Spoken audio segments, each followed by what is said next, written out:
All right. As a favor to you, since you're sick, I'll do the Washington Wizards summary here because there's a lot going on. If we're ready to move on here. Yes, it's also your turn, to be fair. Oh, well, but I appreciate it. I said, Dan, as a favor to you, we're going to leave it as that.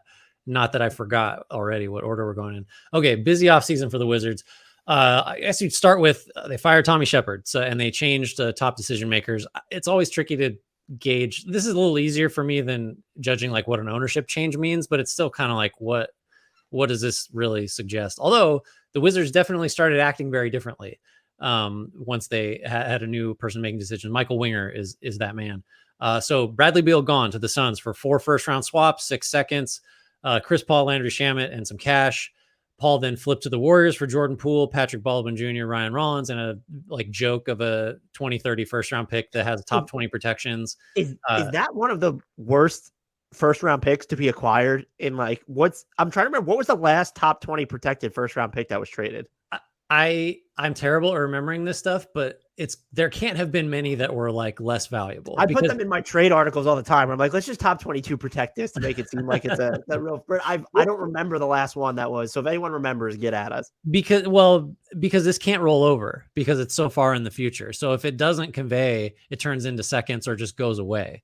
Right. So like even the Hornets had that top 18 protected one at one point, but I think that kept rolling over and the picks were like, the protections were loosened a little bit. So this is exceedingly worse. Also a 27 second round pick, which is, I think, probably objectively a more valuable asset somehow than a top 20 protected first rounder from 2030. Also traded Kristaps Porzingis, essentially got back Tyus Jones, Danilo Gallinari, Mike Muscala, and then number 35 pick. Then traded Monte Morris to Detroit for a 2027 second rounder. Love that on Detroit's side. We'll talk about that at some point. Drafted Bilal Coulibaly. Sold number 57 to the Warriors for $2 million. That's a good piece of business. Re-signed Kyle Kuzma to a 4-year deal that I'm calling $90 million, just because it seems like some of the escalators and other incentives can move it higher, but it's at least going to be 90. So very busy offseason for the Wizards. Revamped the entire team, changed directions, much overdue, but finally did it. I love this offseason for them. Did I miss anything? Do you feel differently? Does the Kuzma contract bother you? If that's the only like negative thing you could really point to, I think, in my opinion, if that's even negative. Did we have the Monte Morris trade in there? They did so much I could barely keep track. Yeah, for a 2027 second to the Pistons. I thought they sold a little low on him, and I know they have some like really nice size traded player exceptions floating around now. They created a 9.41 for Monte Morris. They created a $12.4 million one for Porzingis.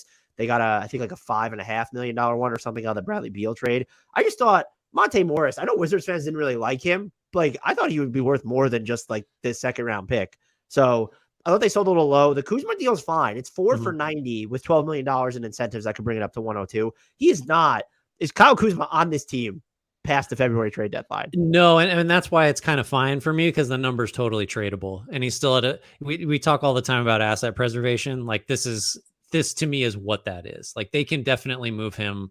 You get a first for Kuzma, like at that number, I think pretty easily. So I loved, even down to swinging on Bilal Coulibaly, whereas, hey, you're in the infancy of your rebuild. Go with he's raw on offense, but he showed some real flashes in summer league. And if he hits, like he might be your North Star. He might be. I don't know that you could have said that about Jarris Walker, right? Or was Taylor Hendricks was still on the board at that point. So I applaud basically everything they did. And I know some people were taken aback by how little they got for Bradley Beal, sending him to a team that had no first round picks to offer. That's on Tommy Sheppard and Ted Leonsis, to be clear, who was bragging about that no trade clause for Bradley Beal. That's what forced their hand to make the decision to go this route. There is real value in there. And I think some of the stuff we could quibble over, did they give up too little for Monte? Like, did they get too little for Monte Morris? Okay. Even Porzingis, that last front office held on to him for too long. Like you just weren't I don't know who was going to pay him this summer if he had opted out. It's like maybe they could have played hardball a little bit more there. But if you don't view him as part of your program and there weren't better offers out there, but I could say you could wonder, okay, well, why didn't they kind of play a little bit more difficult there? Like, why was he just given up so readily for such a low price point? I guess you could also say, as someone who is not high on Jordan Poole, would you have been better off just with Chris Paul's expiring contract? Do you want the bite at the apple of Jordan Poole for a fake first-round pick? Although if the Warriors convey that first-round pick, both teams will be happy because it means that the Warriors are still good all the way out. Then the Wizards get this extra first round pick. So I went with a B+ for what they did, just because there were some minor quibbles that I had. But this was I could even be talked into an A-. This was a caps lock fantastic season for the Wizards because of what it just says about what they're doing. And that's finally rebuilding, doing something other than angling for, the 7th or 8th or 9th best record in the Eastern Conference. And that's a big deal. Yeah. So I did one thing I did neglect to mention. They hired Will Dawkins as general manager. So this is this is like an OKC minded front office, just up and down, which I think is pretty clearly a good thing to be in terms of how you're going to run your team. So this is an A- for me. And that is, I don't have any quibble with your point about like, yeah, that seems like a little bit, light for a return for Monte Morris. There were like moves they could have made sooner, but again, that's not on this offseason. It's just like, well, yeah, that did not, to be clear, that didn't factor into my grade at all. I would have just been like, well, I'll let Monte, I don't care how many guards I have. I'm going to let Monte Morris roll into the season and see if someone else gets desperate. And I think this will shock nobody. I think it's worth it to take a crack at Poole, just because even though that contract might be over SGA, right? What's that? Forever. Over SGA forever, right? Forever.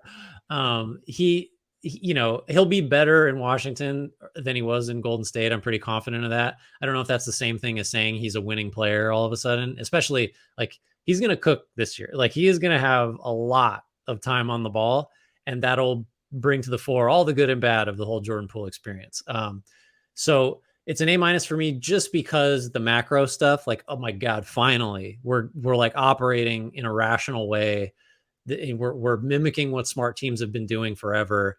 And we're not just, obsessed with mediocrity and really what's been like sub mediocrity and paying through the nose for it. So it's an A- because I think they just got the big stuff right. And like none of the trades they made were perfect. Like, there's room to criticize all of them, but they made the trades. So that does it for me, for them, gets them there. So I got a whole bunch of like D's and terrible grades, and the Wizards come out with an A- for me in this division. Did you have any issues with the Kuzma contract just because you asked me about it before? No, I was just curious because it does. I mean, it's the only guy they brought back, really, and it wasn't cheap. But I think I'm not the biggest Kuzma fan, but I think that's a totally reasonable number for what he is and what his value as a trade chip would be, which is how I view him. Because like, he's very much a which one of these things doesn't belong if you just line up their roster. He's not going to be on this team for very long.